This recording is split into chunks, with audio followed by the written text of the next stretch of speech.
Good morning, Grow USA Organic family.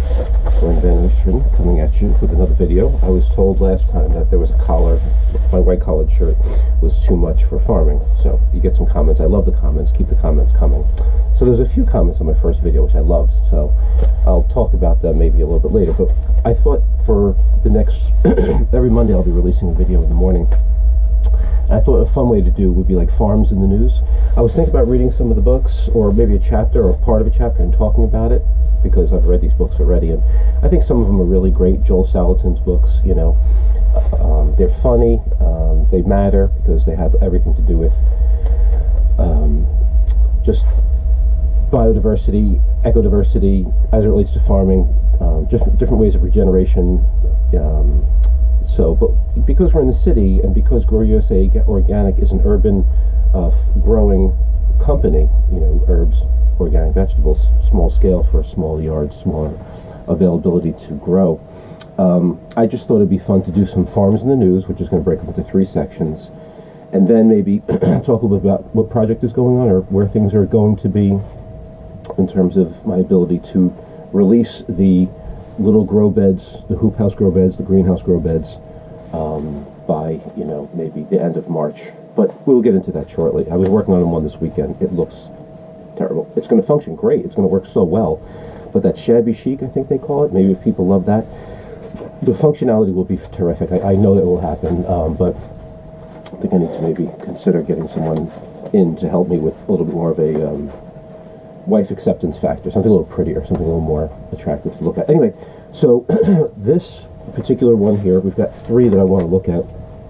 But this is like from American Farmland Trust, which I read through, and they make 4 particular sections in this couple of pages, and I figured 3 of them are somewhat applicable.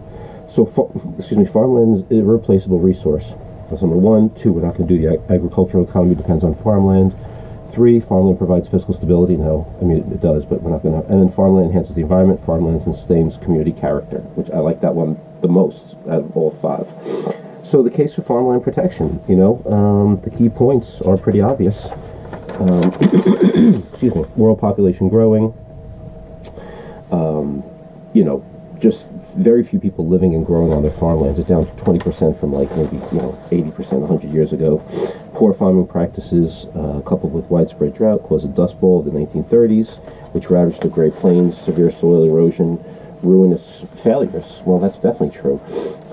You know, I mean, one of my favorite books is The Grapes of Wrath, right? Steinbeck.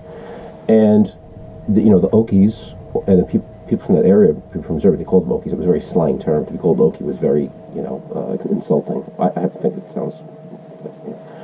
And they would just take everything they could. There was the story, I'll make it quick, but it's very interesting. The farmland was never owned by them, so it was owned by these larger businessmen. I don't know if they were railroad men. And so people came back to their town, or they were out for the day or whatever, not that they came back. They were in their town, and they'd wake up one morning with these yellow notes, and they were like notices to evacuate. And the people didn't really realize why. I guess they didn't read, you know, I don't know how things worked back then, but they probably didn't lawyer up, and if they didn't lawyer up, they didn't read through all of the contracts, which you don't have to be a lawyer to do that, right? Read everything. I don't care how small the print is. I don't care how long it is. If it's this thick, read it all. These Google things, God, to agree to anything. But I read it all. I mean, it's a little maddening, but at least I feel like if I'm signing myself over to something, I've at least read it, you know, so if I...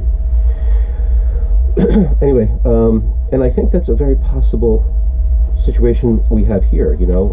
The weather situations are extremely unstable. You know, California fires, droughts in the Midwest, hurricanes in Florida. Some people would say it's the planet heating up. I mean, I suppose that has some level of truth. I don't look at it as a Republican or Democrat issue. I'm an environmentalist first, you know, an independent. I don't even like that term either. I don't even know what it means anymore. I think it's probably changed its meaning a little bit, so let me not say what I am. I'm sort of a political atheist, but it just seems like nobody's on my side. You know,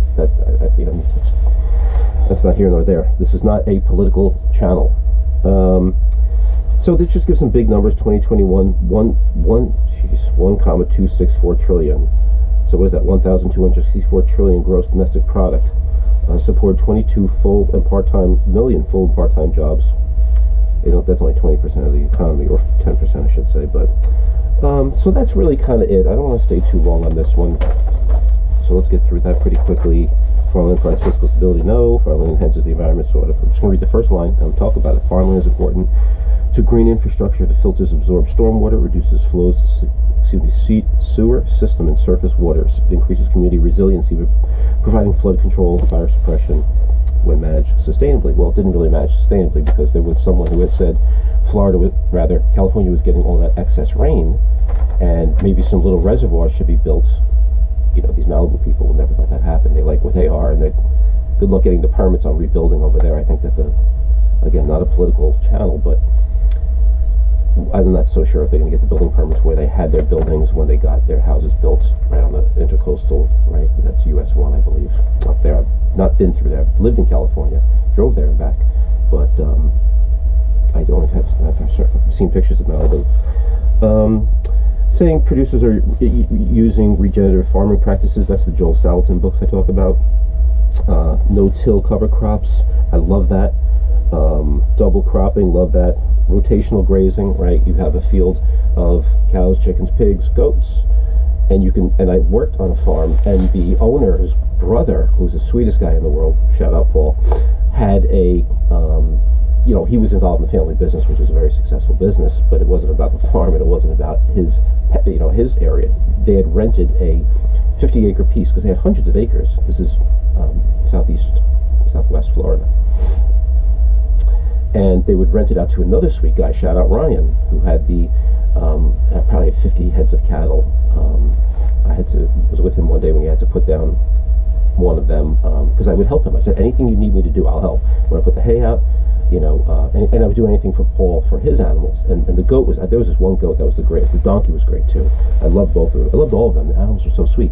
Anyway, the regenerative farming is just moving them along, whether it be with, you don't want to use electric wire, but it works. And just moving these sections. So if these large plots, they'll be grazing through. Cows take the poop from what they eat in the grain.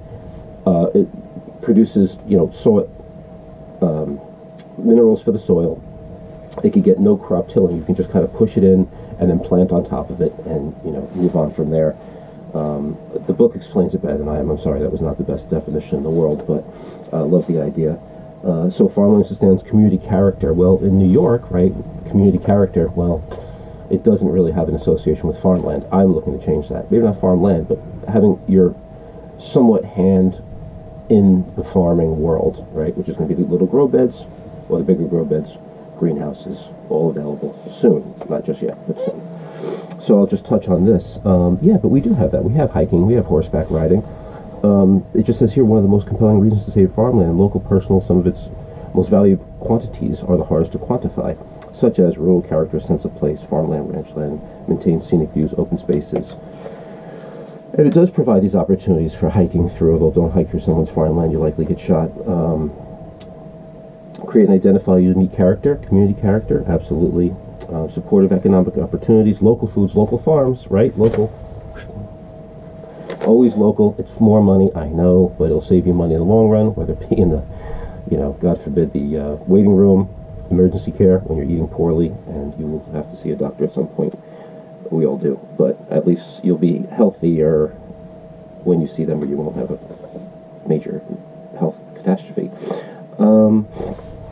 Lastly, last part, heritage is an integral part, agriculture is an integral part of our heritage and identity as a people. That's definitely true. Democracy is rooted in agrarian past and founded in the principle that people can own their own property, earn a living from their land.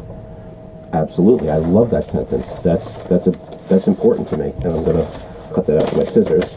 And I just want to touch on these other two very quickly. So this next one here, I kind of highlight stuff, but it doesn't really matter because I don't really use it as I was meant to use as a guide. Officials warn, and this is all printed as of this weekend. So this is not like last week's news. But when they quote stuff, it could be quoted from a later source. There's cited quotes in here, which I'm not going to do right now. Officials warn that agri-terrorism threat is real.